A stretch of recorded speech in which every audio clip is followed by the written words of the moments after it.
I'm going to start a different spinning project. My wool moth paranoia has hit peak at the moment. Hopefully tomorrow we will actually get some red dye out of the mushrooms. Okay, you can see a lot better now. You can see a lot better now.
Happy Saturday! As you have seen, I am still continuously producing more yarn for my massive sweater project of many colors that I want to eventually create into a very colorful feral sweater once I have done all of the dyeing that I want to do for it. But for the dyeing, I need the yarn, so I'm making continuously more of the 2-ply yarn. But for a change, I'm going to start a different spinning project. It's going to be another sock project, but not combed this time. And it's going to have a different fiber as well, partially, because I have this amount of dog hair.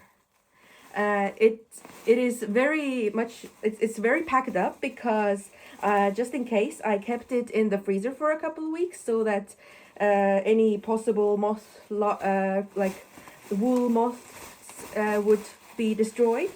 And this was given to me by my friend Linda's grandmother, because she has a dog that's very, very fluffy, and she's been gathering the hair from him.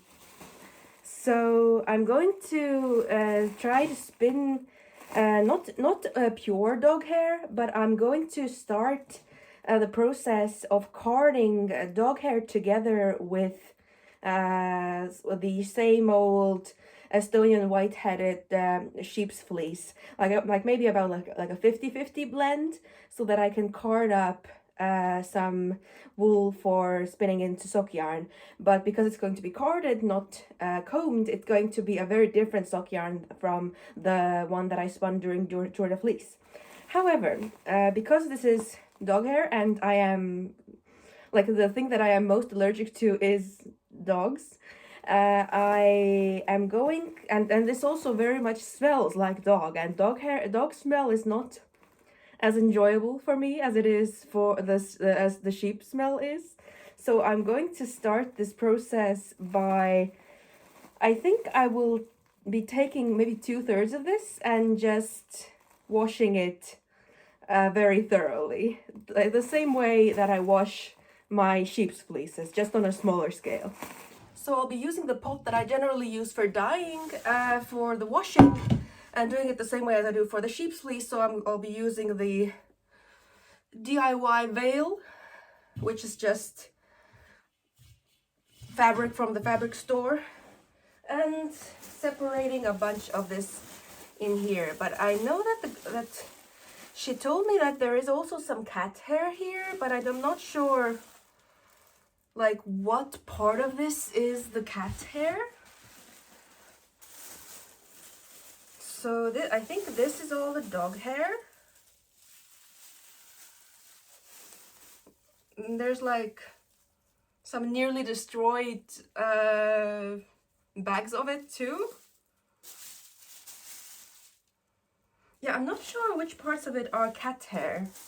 She said that at the bottom there should be some cat hair, but like I'm not really managing to separate what with maybe these dark pieces are cat hair. Yeah, so I will be separating out these dark bits because I've heard that dog hair is like an excellent addition to sock yarn, so that it's supposed to make sock yarn like a lot more warm and stuff, which is excellent for my mother because she gets cold feet a lot. So actually I might only be washing half of this, because once it's out of the bag it's like a lot more than it looked before. So I'll just see how much I can fit of the dog hair into the pot. Maybe this is a good enough amount. I don't know how much I will need if I want to do a 50-50 blend with a sheep's wool. And also I don't want to fall into the trap of making too much sock yarn again as well, because sock yarn, the singles for the sock yarn need to be spun a lot thinner than I spin for the sweater, and that can get on my nerves, because if I like when spinning very thin, the bobbins take a lot longer to fill up, and that's like less dopamine for my dopamine brain that wants to be finishing all stuff all the time, like, and getting more stuff, and just yes. I will be filling up this pot with hot water and some a decent amount of washing liquid, and hopefully and I will just fill this up with hot water, and it will just sit in the soapy hot water for an hour, and then I will rinse it several times, and then I will just hope really hard that gets rid of at least the majority of the dog smell, because the dog smell really, it's it's not my favorite smell. It's not as bad as the mushroom smell from the dyeing video of last week was, though, so that's something.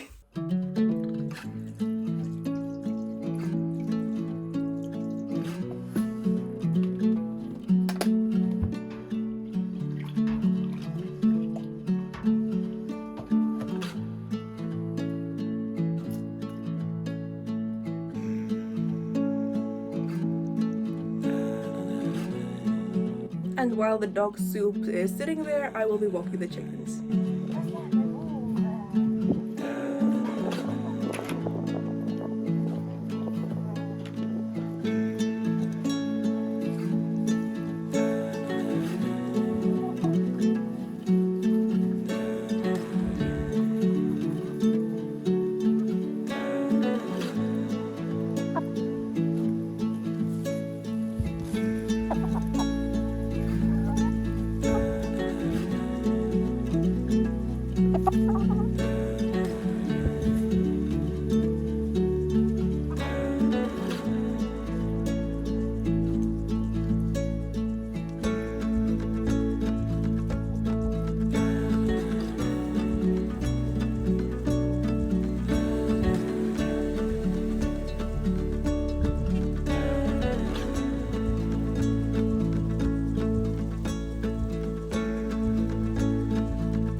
checked the egg count, and it looks like today we get only a singular egg. This one is from Blackie because she lays the smaller dark brown eggs, which is because Lena and Bianca, who are the chicks from last year that are remaining, they are coming up on their first year, like on the end of their first year of laying eggs, which is when the productivity of chickens tends to drop, but it shouldn't be dropping quite this much. I've noticed that with my chickens, the drop in productivity after their first year of laying is like very drastic. I know that in theory, the amount of eggs that chickens lay after each year of laying is supposed to drop by 20%. But for the majority, for example, of my 6 chickens that I got 3 years ago, only 2 of them are occasionally laying eggs at the moment. The majority, like 4 of them, haven't laid any eggs since spring, which is like strange because they should be laying occasionally, but they're not laying at all. And I'm not sure why, because I have never changed their feed, and they laid very well during their first year. It's just once that first year of laying eggs ended, their productivity went down so fast. I don't know if it's because I got them from a big hatchery or what. It's just strange. If you have experienced the same with your chickens and know why this happens so drastically, please let me know, because this is the reason why this summer I haven't had that many eggs, because I only had the youngsters from last year, who I had only 3 of until Brunhilda had to be put down. So now I have 2 of them. That means that this year I just got a lot of chicks, and I currently have probably 6 baby hens, young hens, who should start laying like at earliest in a month, probably sometime in late September or October. And I'm really looking forward to it because I need more eggs. Like only getting 2 eggs a day is not enough for my needs, because I am selling a pack a week, and I would like to still have some left for my own family as well. And occasionally I would like to sell more, like 2 packs a week, so that they would actually be able to, you know, get even with their feed, so that like the amount of feed I feed them does not surpass the cost of the cost of the feed that I give them does not surpass how much I get money from the eggs. So they need to pay rent. In any case, despite my egg drama, the dog hair needs to be rinsed now. Fortunately, this is not super heavy. Ooh, wow, the water is really murky, so I'm gonna show you how bad it is. I'm not too worried about it felting, because dog hair is not even nearly as prone to felting as like sheep's wool is. Like, this is quite murky for dog hair, so I'm quite happy that I decided to wash the hair, because this all would have gone into the yarn otherwise.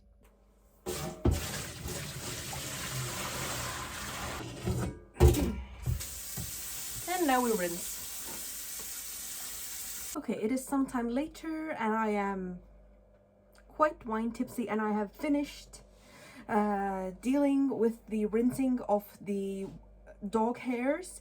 But when I was spreading them out just now onto the drying rack outside, I found the remains of dead worms. I found dead worms, possibly dead worms, in the dog hairs. So my wool moth paranoia has hit peak at the moment. So I think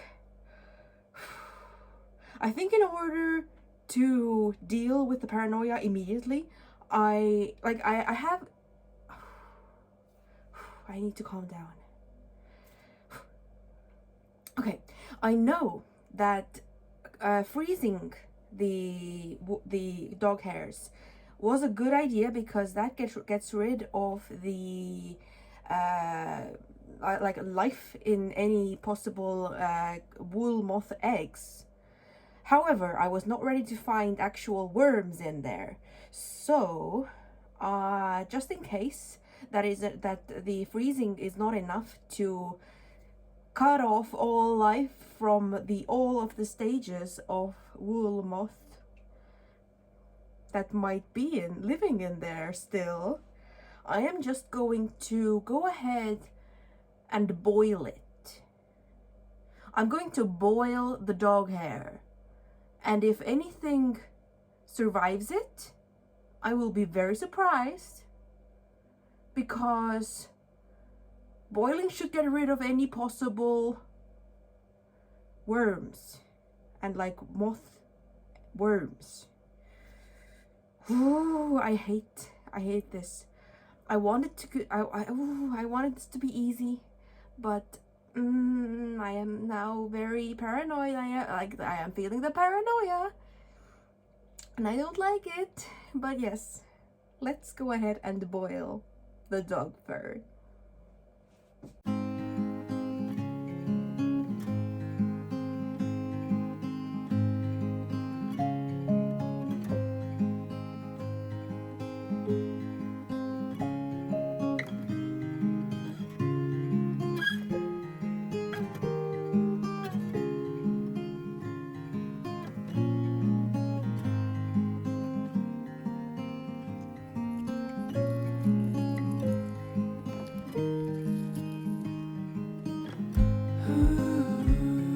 Wow, that was a successful trip to the forest.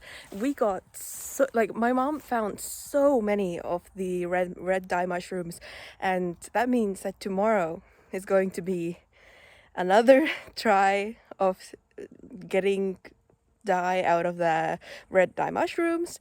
Hopefully they are the right mushrooms again. I'm still not like 100% certain, because I don't have any like mushroom wise people to ask.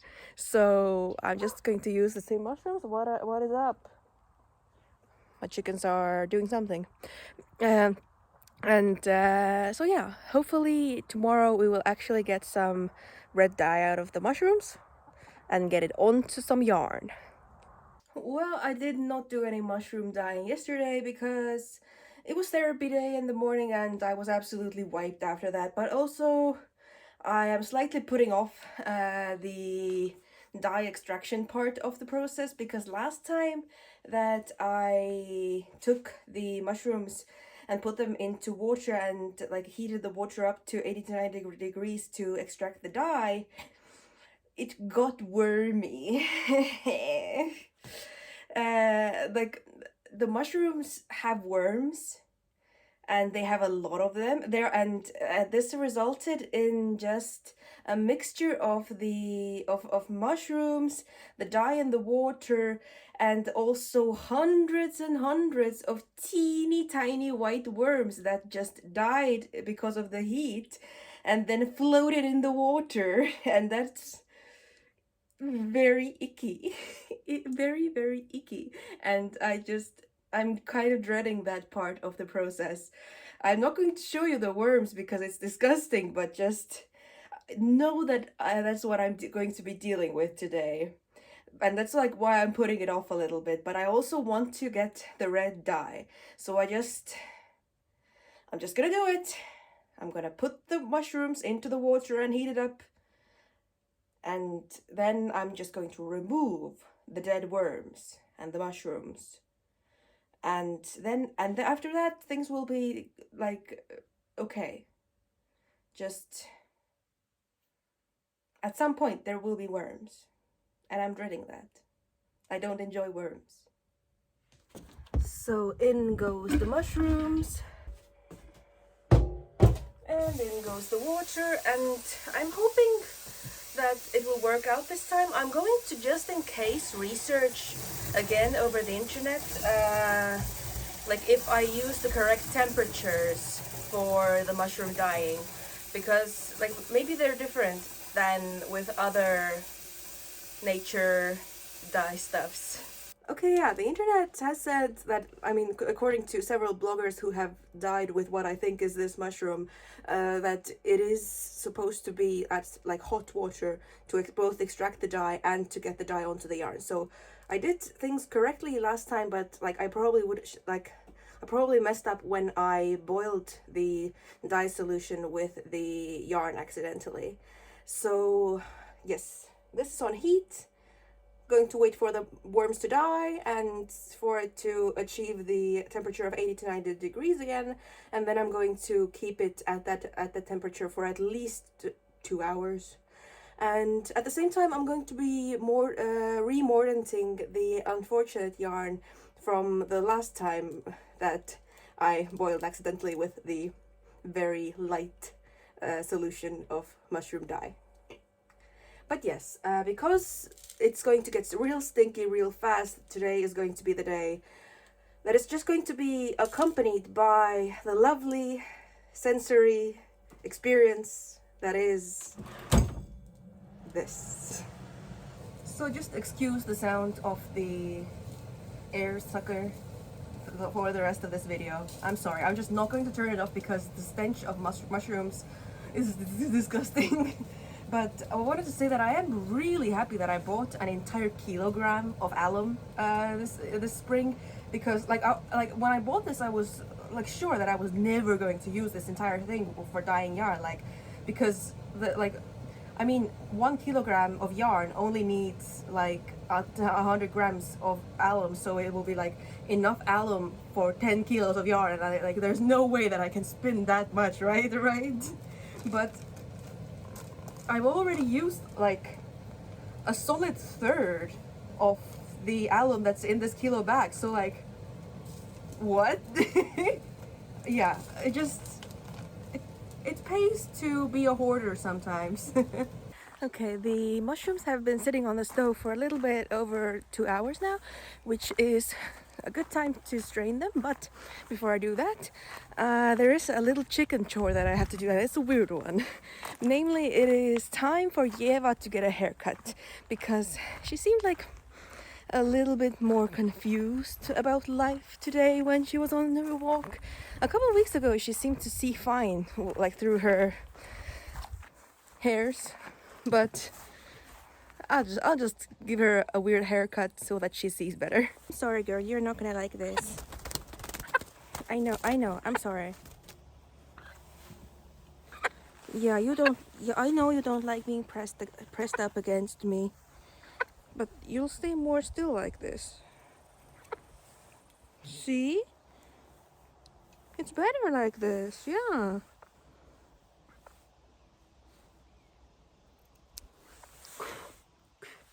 Oh, you have your little eye out even. I'll have to do the same on the other side too. Let's fold together your wings.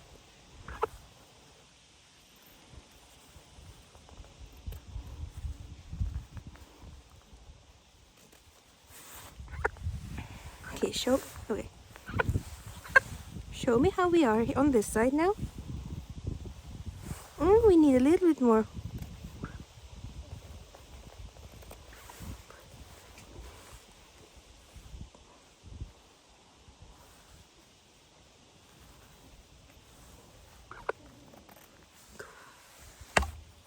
Okay, how are we feeling?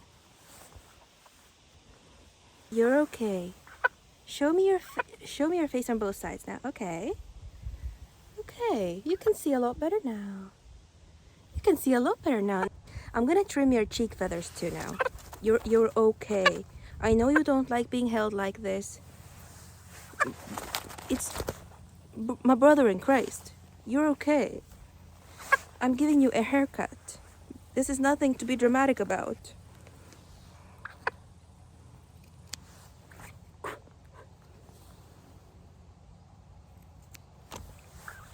See, that is so much better. Now we're good. See how, oh, you had that mohawk now. And now it's time to strain the mushrooms from the liquid that is hopefully on the reddish slash orange side of things, but this time I'm going to get outside to limit the amount of mushroom stench that goes on the inside of the house. So first I scoop out as much of the mushrooms and worms as I can. The trick now is not to breathe. And now I can measure the temperature and see if it's low enough to put in the yarn. Just wow, like the worms alone would be fine to deal with, but just the stench of mushrooms just gets like it just triggers the vomit reflex sometimes, and it's unpleasant. makes me wonder if I ever want to die with mushrooms again. Like maybe if I can do it only outside. But also, as Linda said, life really just went like have a way on me this week, because there's just been so many worms in my life this past week of different kinds. Like, oh boy. Yeah, I'm intending to dye 2 skeins of regular sweater yarn with whatever color comes out of this. Probably orange, maybe red, if at all. We'll see. So I'll put this directly in the mordanting pot that is cooling down, because I don't have, like, I have already mordanted this really, but I don't have another container free to like soak it in. So I'm just going to soak it in this same mordant water and hope that it's going to be fine. So that's gone in. But I also have a skein of sock yarn that I want to dye with this. But because I like to make the sock yarns a bit more fun than just a single color, I'm going to tie it from like 3 or 4 places really tightly, so that it doesn't take any color in those 4 places, and it's just like a dotted yarn then. Well, it has been some time. I'm going to guess that this has cooled down enough to be a similar enough temperature to the mordant water where the yarn is currently sitting in. And I'm just going to take one of the, take these one by one, squeeze out as much of the mordant water as I can, because we don't want the mordant in the water to suck up the dye, we want the yarn to suck up the dye. So in it goes. I swear, if I don't get any results again, I'm going to be very disappointed. And it is looking like promising. Like when I put in the yarn, then the water through it does look pretty red. So maybe we'll get something out of this, because we did have a whole lot more mushrooms this time around. But yes, now we raise the temperature back to 80 to 90 degrees, and then we keep it there for a while. How long? Nobody knows. We shall see. Okay, the yarn has been sitting in the hot water at 80 to 90 degrees for approximately 2 hours. It's been in the water for 2.5 hours, and it's not looking promising. So that means that I have no way of controlling the outcome of my dye experiment, which is frustrating, and that is also exactly how it's supposed to go with experiments and natural dye in general. But it's still frustrating because I like to be in control of things. Basically, I'm going to try to achieve the mixture to cool down enough to rinse out whatever dye is left at when I go to bed, so that it has like the maximum amount of time for simmering and dye extraction. Well, it's the next day. The yarn is almost dry, but womp womp. I'm calling it. It's just I think it's just a wrong mushroom. Like, if it truly were cortinarius semisanguineus, then this would be at least orange, if not red. Not this vague beige that is barely different from the undyed yarn. Like, I'm just I'm just disappointed because, like, I know I'm not the best at discerning different mushroom types, but I thought that it was the correct mushroom because it was supposed to be super common and it really did look like cortinarius semisanguineus, but I guess it was some other mushroom of the cortinarius family, and and I just hoodwinked myself into thinking that it's the not like that it's the red dye mushroom. And so yeah, I don't know if I'm going to keep this yarn as it is, because like it's a pretty sad beige color, and I'm not into the whole sad beige aesthetic. And so I might over dye this at some later date with something else, because I do have two more dyeing projects planned for this year. I don't think that I want to try to find the red dye mushroom anymore, because while all of the sources that I have read about it say that it is super common in Estonian pine forests, which is where I have been going to, uh, I haven't found any of the correct mushroom then, because I believe that I believe that the correct mushroom should have been looking like really similar to pretty much the exact same looking as this whatever mushroom was that I used, but just with more red on its underside. But it's but with like having spent that many hours in the forest and still not having found it, while it's supposed to be super common, it's pretty disheartening, and I don't know if I want to try to find it anymore, because I haven't found a single mushroom that is correctly Cortinarius semisanguineus.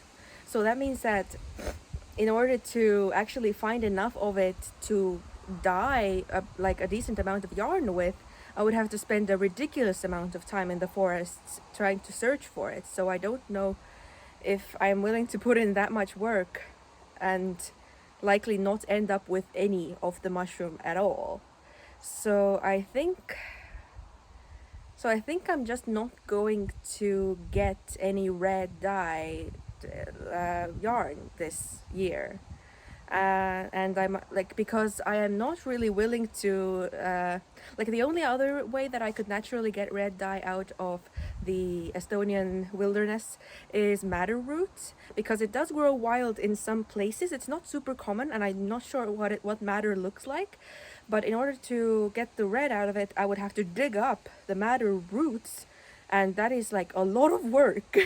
So I know that I'm not willing to put in that amount of work just to get a little bit of roots that give red dye. So I think that if I want to dye red with natural means, I have to just buy dried madder root or something similar, because yeah, it's just too much work to try to find it in the wild on my own, which and that makes sense that the red dye used to be one of the most precious like dyes that you could have in olden times, like in the Middle Ages and stuff.